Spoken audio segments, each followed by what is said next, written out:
వందనాలు తెలియజేస్తున్నానండి. ప్రేమ సహోదరులారా, ఈ గ్రామంలో యేసుక్రీస్తుని నమ్ముకోవాలనే కొన్ని మాటలు చెప్పడానికి వచ్చామండి.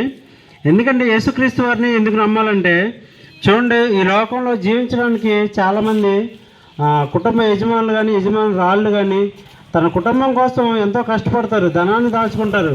ఎందుకంటే ఫ్యూచర్లో ఎటువంటి ఇబ్బందులు వచ్చినా, ఎటువంటి ఇరుకులు వచ్చినా, అనారోగ్యాలు ఏమైనా వచ్చినా కానీ మనం వాటి నుంచి మనం కాపాడుకోవడానికి ధనం అనేది సమకూర్చుకుంటాం కదండి. అలాగే చూడండి, చాలామంది ఇన్సూరెన్స్లు అని అవన్నీ ఇవన్నీ చాలా చేయించుకుంటారు. ఎందుకంటే ఈ లోకంలో బ్రతికే ఈ 60, 70, 80 సంవత్సరాల కోసం ఎంతో కష్టపడుతూ మనం చాలా ప్రయాసపడతామండి. అలాగే యేసుక్రీస్తు వారిని ఎందుకు నమ్ముకోవాలని మేము చెప్తున్నామంటే, యేసుక్రీస్తు వారు ఈ లోకానికి వచ్చి పాపులమైన మన కొరకు ఆయన పరిశుద్ధమైన బలియాగాన్ని జరిగించాడండి. ఆయన ఉన్న లోకంలోనికి మనం ఈ లోకంలో ఎలాగైతే కష్టపడుతున్నామో ఆయన ఇచ్చే ఆ లోకం కోసం మనం ఏమీ కష్టపడవసరం లేదండి. ఆయన తన ఉచితమైన ప్రేమ చేత అది మనకు ఉచితంగా ఇస్తానని వాగ్దానం చేశాడండి. దాని కొరకు మనం ఏం చేయాలంటే ఆయన పైన విశ్వాసం ఉంచడం ఒక్కటి మాత్రం చేస్తే సరిపోతుందండి.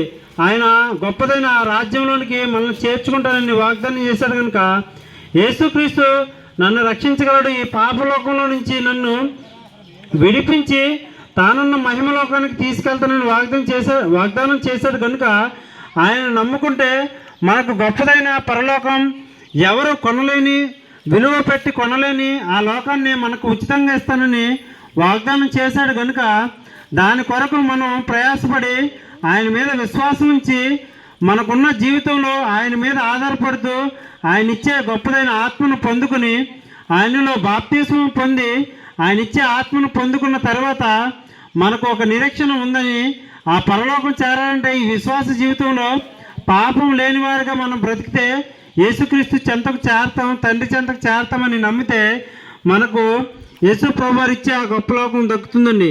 చూడండి, 60, 70 సంవత్సరాల కోసం మనం ఎంతో కష్టపడతాం, కానీ యేసుక్రీస్తు వారు ఇచ్చే ఆ లోకం అనేది చాలా అంటే చాలా ఫ్రీగా ఇస్తానన్నాడు. ప్రేమ సహోదరులారా, గమనించండి, ఆలోచించండి. యేసుక్రీస్తు వారు ఇచ్చే ఆ లోకాన్ని మనందరం చేరాలండి. చేరకపోతే మరణించిన తర్వాత మరొక జీవితం ఉంది. ఆ జీవితంలో మనం పాతాళానికి జారిపోతాం. పాతాళానికి జారిపోతే అక్కడ ఏడ్పును, పళ్ళు కొరుకుటను ఉంటాయండి.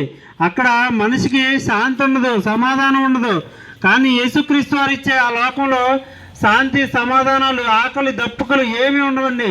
నిత్యం ఆయనతో యుగయుగాలు జీవిస్తామండి. ఆనందంగా దేవుణ్ణి మహిమపరుస్తూ బ్రతుకుతామండి. ప్రేమను గ్రామస్తులారా, యేసుక్రీస్తు మాత్రమే దేవుడని, యేసుక్రీస్తు మాత్రమే పరలోకాన్ని చేర్చగల మార్గమని, ఆయనే సత్యమని మేము చెప్తున్నామండి.